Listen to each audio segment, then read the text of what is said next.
Hi, and we're live again to my 15-minute snappy chats. And this is all about learning and growing in business. And I'm super excited to be here again on a Friday, just before the weekend. Hopefully you have some bit of time to tune in. We'd love to have you here. My name is Christine Bell. I'm a customer strategist, Danish accent if you want to know.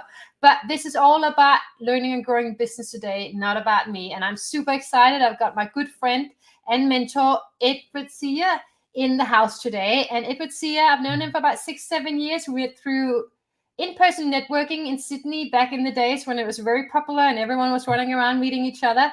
And he's been a great support of mine. So I'm very appreciative to have you here today, Ed. I really appreciate your time. Tell us a little bit more about yourself for those who don't know you. Christine, I love your work. And firstly, I just want to say I'm actually a little bit nervous. I'm not used to being the one being interviewed. So it's funny, you've taken my shotgun off me and pointed it back at me. So it feels funny, Christine. So I want to say that. I know that feeling. I was on a show last week for the Hounds of Business, and it was exactly the same. Suddenly I felt, oh, but I'm used to being the host. Yeah, I'm quite comfortable being the interviewer, but it was a whole different experience when suddenly it's me and it's all about me. So I totally get you. So I appreciate you. Yes, I'm feeling all these legendary feelings of insecurity, which is great. And LinkedIn consultant, run a business network, and of course, married to the wonderful Lassie. And it's great being here. And likewise, I've been honored to know you for so many years, Christine Bell. And I love the research insights you've given me. You've really helped us in our own business as well, really take off. I appreciate it, and thank you for the kind words. So this is all about how we can all learn and grow in business, because definitely for me, I found it quite a lonely ride in the last 8 years. I want to work for myself. I love working for myself. I like working with others too, but I really enjoy the freedom, I guess. But it has been lonely, and it's been a lot of things. You think I'm pretty good in certain areas, but then I had to translate that into a business offer to small business, which is, takes a little bit of creativity and a lot of work, but also the whole thing around getting to know people, building my network, and all those things which you have been, been fantastic at helping me, and overcoming public speaking fears and pitching and being comfortable and making friends. It's, there's so many skills to learn in a small business. So this is what it's all about, learning and growing with each other. So with this in mind, I know there's been plenty of challenges. What challenge do you want to talk about today that can help others as well in their business, please? I think a good challenge I want to talk to you about, and this is, again, directly relevant to the way you've helped us, and thank you again, is understanding your customers. And I don't mean that in a broad sense. I mean, really, what do you sell to them, for how much? What is the exact wording? Because one big challenge that we've had that you've helped me with is that originally, this is before our business network really took off and became massive and we were really focused on LinkedIn. I used to have a lot of warped ideas that were not in line with what customers wanted, right? So, for example, I went on record. I went on record making the statement that aged very poorly, and you were around too, and you gave me some interesting on this one. So one time I got up there on my soapbox and I incorrectly said, "You know what? I don't want to run a business network. I just want to be more of a coach." And then the next day, a bunch of people rocked up saying, "Oh, hi, Ed. We heard that you run a really legendary business network and we have all this money. Do you want this money? You run a business network, right?" And I'm like, "Yeah, I run a business network. Give me the money, right?" And then I think I bounced back to you and I'm like, "Christine, and this is a failing of mine. Christine, I'm not that close to my customers. Like, I'm not that close to what's going on." And you made an interesting. Do you remember the great advice that you gave me? Do you remember that, Christine Bell? You tell me how you interpreted it. What you said to me was basic. I am distilling this, but basically the upshot of what you said was saying, "Look, Ed, you're a great guy, but you're a little bit out of touch of your market. What you should do, Ed, is ring up your top 5 customers that you've known for years and just ask them a stack of questions. You can ask them questions such as, what do you like about us? What do you don't like?" But the main question you said is, ask them, why do you give us money? Why do you hire us? And you know what they all said to me? They all said to me, "Ed, we love your LinkedIn skill, but we love your ability to help us network and connect." So in one sense, I was trying to be this LinkedIn coach, which I am, obviously. But people actually really wanted the networking, right? And it was fascinating. And then realized, hang on, wait a sec. Yes, people love that I'm a LinkedIn certified consultant, but they actually want the business networking. And And that was a real watershed moment for me. But you sort of gave me so simple. You basically said, ring up 5 of your top customers and just ask them. And after 2 phone calls, I made my 5 phone calls, but after 2 phone calls, everyone was saying the same thing. What do you think of all that, Christine? I totally hear what you're saying. I love what you did. I'm sure I didn't say 5. I probably said 10 interviews, but that's a whole nother matter. I believe more. You actually said about 20 to 30, right? But I said, look, I'm just going to start with 5, and you just said, oh, fine, Ed.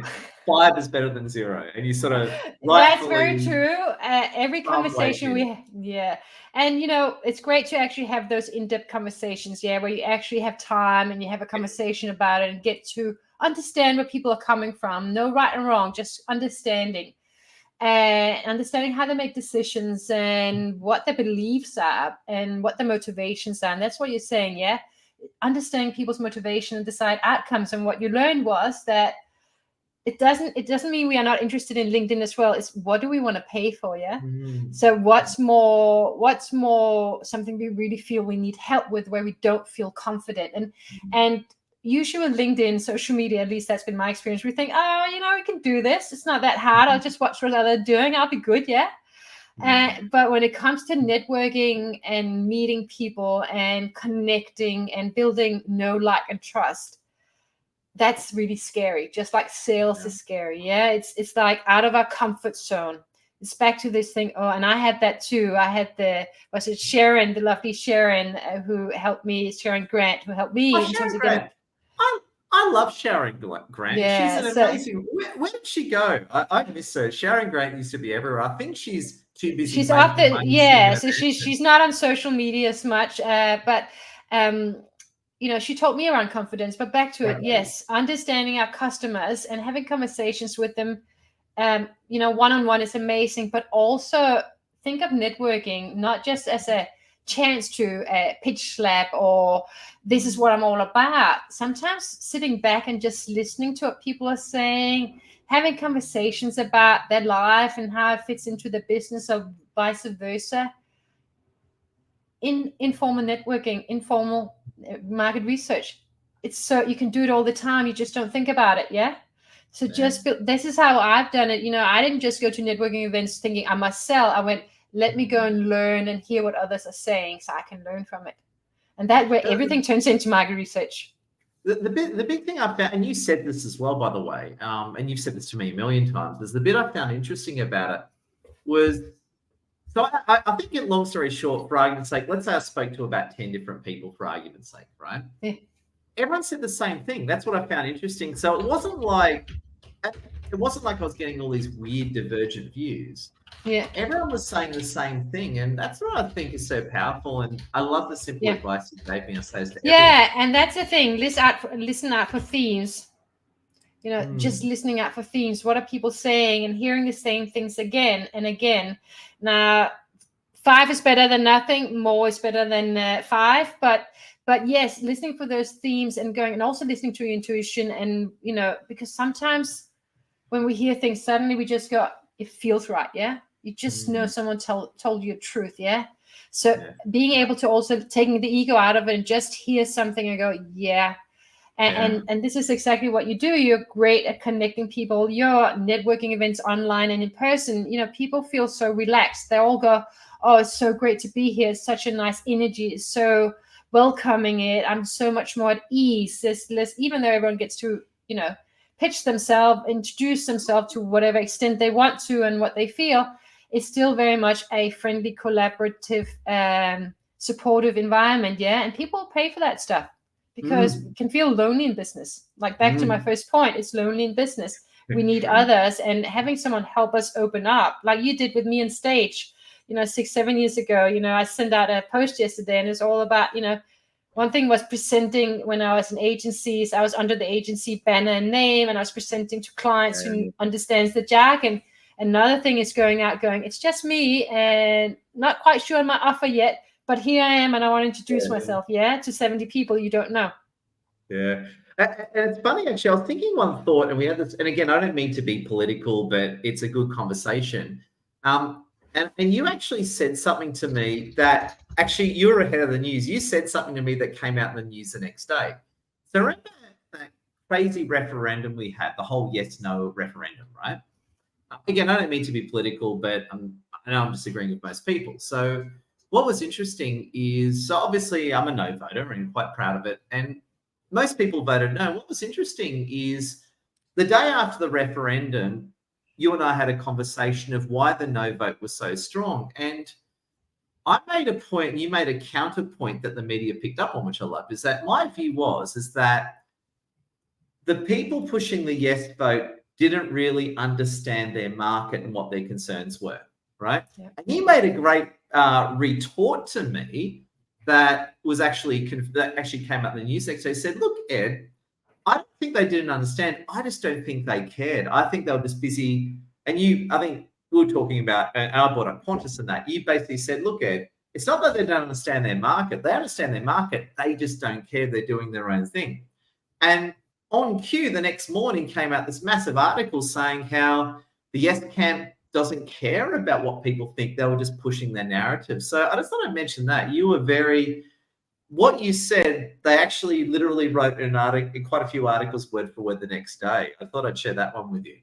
Well, thank you for sharing. And it's just back to paying attention to people and what's going on around us, yeah? And in business, and what people are really saying. And often with communication, it's one thing is what we say with our words.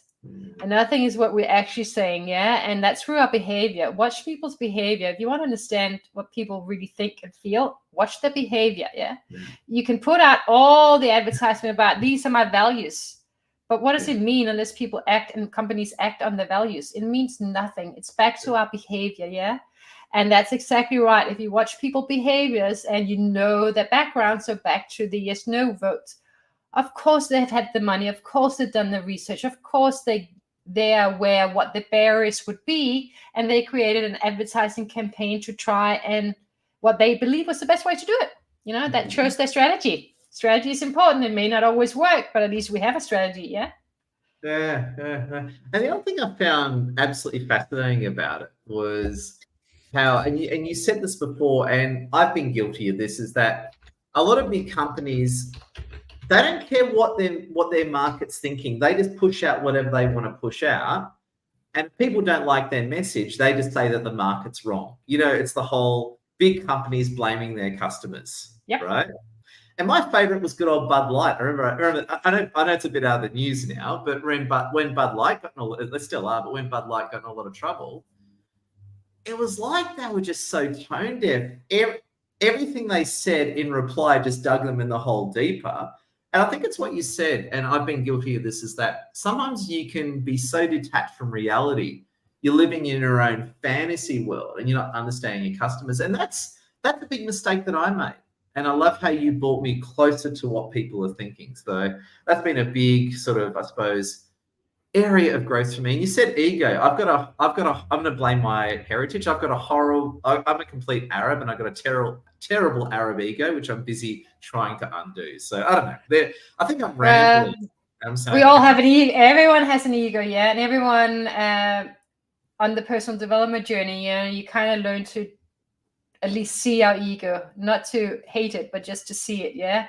And be aware of what is a choice from an ego perspective, in terms of what would look good about me or what attachments I have versus what does my heart really want. But the one thing I'll say when we come back to just being less worried about what people think and say, whether we agree or not, and I've been on that journey myself in the last few years, and just become more willing to listen to them and observe, yeah? And that goes for business as well with our clients and customers. Listening up, observing, and being curious, and always having an open mind. You don't have to agree, but at least you're hearing people. And one, you learn a lot, and two, people feel seen, heard, appreciated, acknowledged, and respected. And that goes a long way to building connection, regardless of what opinions we may have that are different, yeah, in the world. Yeah. So yeah. So I think we need a button on our watches, like the Predator, where we turn off our ego. So ego off. I want a little button like and that. it's a big learning in business, yeah. It's a huge learning in business for all of us, yeah. No one, and we all want to be achieve and have great money and take care for good reason, to take care of ourselves, our families, the world. We all have, most of us, good intentions. Most people in this world are still good. There's just a few baddies probably, but it's important to still go, okay, what is my, what do I just love and do, and just tap into the moment more, and just go with what feels right and feels good, without sort of going, what is going to get me? I love doing these happy chats. I just like them. I still haven't formalized it. I still don't have, the right graphics. But I just show up every week and I enjoy them. And it came out of enjoyment. I thought, I think I like that. I was a bit nervous, but I thought, I think I like it. It has told me that I should do live LinkedIn. So what should I do? And it came to me, and here they are. And this is from January every week. And I have a list so long of people who wants to participate. It's awesome. And I'm honored you could squeeze me into your A-lister lineup. Oh, always. You are my first guest, and I'm sure you'll show up again, yeah? I'd be honored, Christine. And I know this is about me, but I'm just going to deflect away from me a moment. And we're running out of time. It's 16 minutes, so we get 1 minute left. Everyone, Christine Bell's awesome. Top customer strategist and researcher. Connect with Christine Bell. And if you know you don't get your customers, have a chat to Christine Bell. Am I allowed to endorse you? Thank you so much. And I should do it back to you. If you want to learn how to network, have great conversation, meet other people for free, I might add. A lot of it, what it does is free.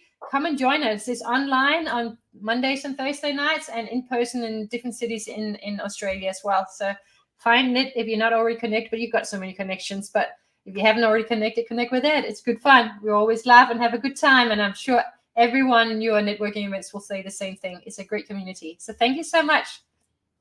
Thank you. Love your work, Christine. Thank you, everyone. Bye. Bye. Very awesome.